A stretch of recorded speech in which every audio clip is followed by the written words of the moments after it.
Hi, welcome to another of my reviews of Tai Lopez's 67 Steps. Today I'm looking at, I guess, step number 15. This one is about René Descartes. I might have a picture of Descartes with me. I don't know.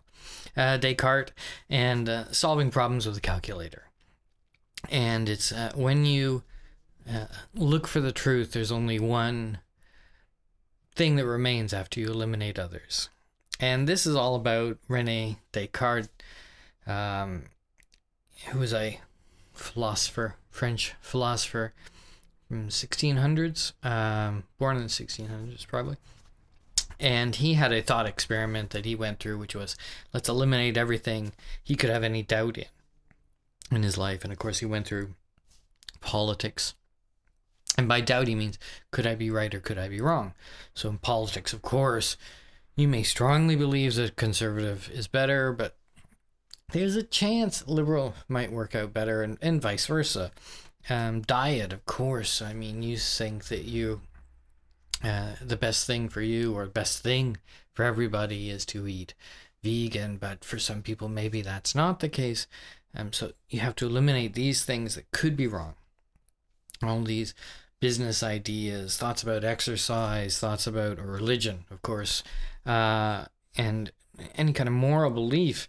If you're truly honest and you go through, you'll say, okay, there's a possibility that any of these things, there's a margin that maybe they're not perfect. Hopefully, you learned something about an earlier step about the black and white mind.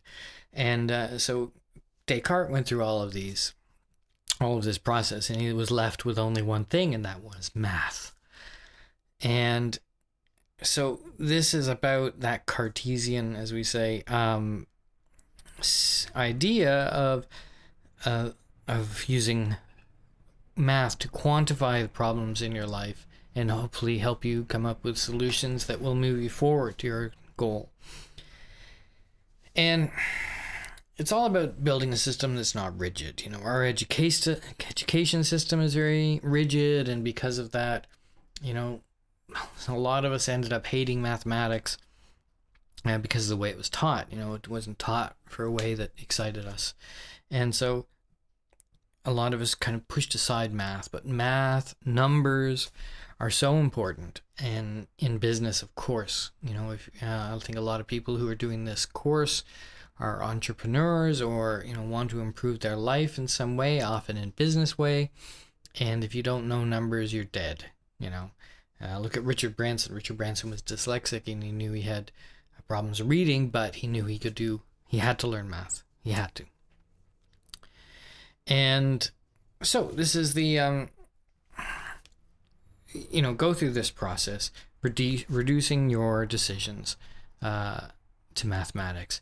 And you have to be able to make congruent decisions in your life, and that is decisions that lead you towards your goal. You know, if you want to be healthy, then you have to say, okay, I'm not going to go to McDonald's. You know, these decisions have to be carry on.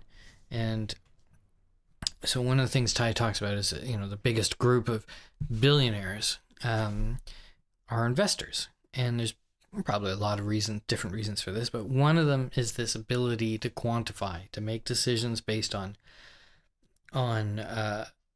risk assessment and positive outcome. And we're not talking about linear reductionism, you know, breaking things down.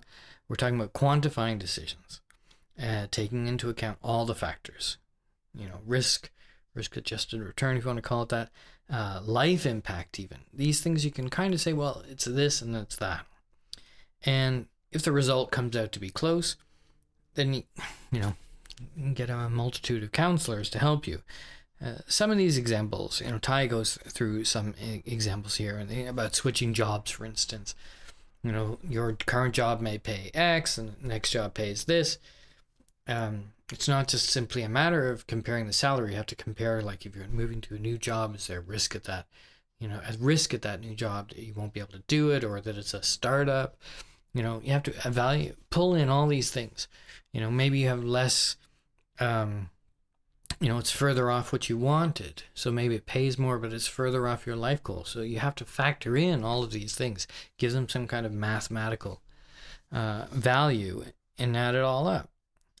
And it's very freeing to be able to make decisions, based on kind of economic, numeric clarity, especially if you reduce your biases. You may say, well, what are my chances of this job paying off? And really, as a startup, your chances are not so good. You have to have some hard data, and you have to say positive return, the end goal really can outweigh. And, Tai talks about other things, even like keeping friends in your life. Some friends, they have a few nice things about them, but they have a lot of negative things about them. Maybe they should be removed. How do you eat? How much of your percentage of intake is healthy food, and how much is, unhealthy food? Going to college versus starting your own business. If you're going to be a doctor, you have to go to college. If you're going to be starting your own business, maybe college is not the right thing, but if you don't have an idea. So there's a lot of pros and cons. And, you have to have, you have to break it all down to math. I personally believe this, One of his other examples was about going to a seminar. You go to a seminar, maybe the outcome of the seminar might make you $1,000. Maybe you're going to learn something that's going to make you $1,000 at the seminar, and maybe you have a 60% chance of actually doing it. So you have $600 there, or you could go spend the $600 on a vacation, and that vacation, when it's over and done with, what's it really worth? You have memories, and it depends if you have a family. You have to add these things in and say, well, which is more important to me? You have to weight these things. Actually, just today I booked a flight. I'm going to London. I had two choices. One was cheaper, but it was going to take a long time, and it was a huge hassle factor, changing and this and that. And so I went for a more expensive flight because my time is worth something, and the hassle, and I could spend an extra day here, or actually extra 2 days here, working on things, not be on the road. It's very complicated sometimes to get from Japan to Europe. So I had to break those down and say, look, the real value of this flight is this, the real value of this flight is that. So, you have to practice. It's about math. You have to love the numbers. For me, I love the numbers. I'm a business person, computer person as well. I like the numbers. But some of you don't, and, you have to push yourself to keep your mind sharp, play chess or whatever. Math doesn't have to be like high school. So, anyway, that's this. I've gone on about a fairly simple concept in some ways, but maybe it's not such a simple concept, this ability. And, you get better at it over time. If you can do something right the first time, it's not such an important skill, I think.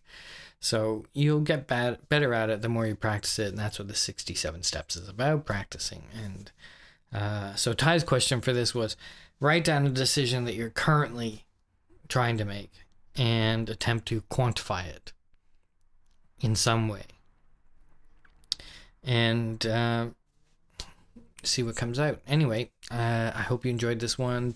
This is a bit of a weird one, but I think it's a really important one. It's a bit esoteric, but very important in making unbiased decisions in your life, which is something you need to do. All right, see you soon.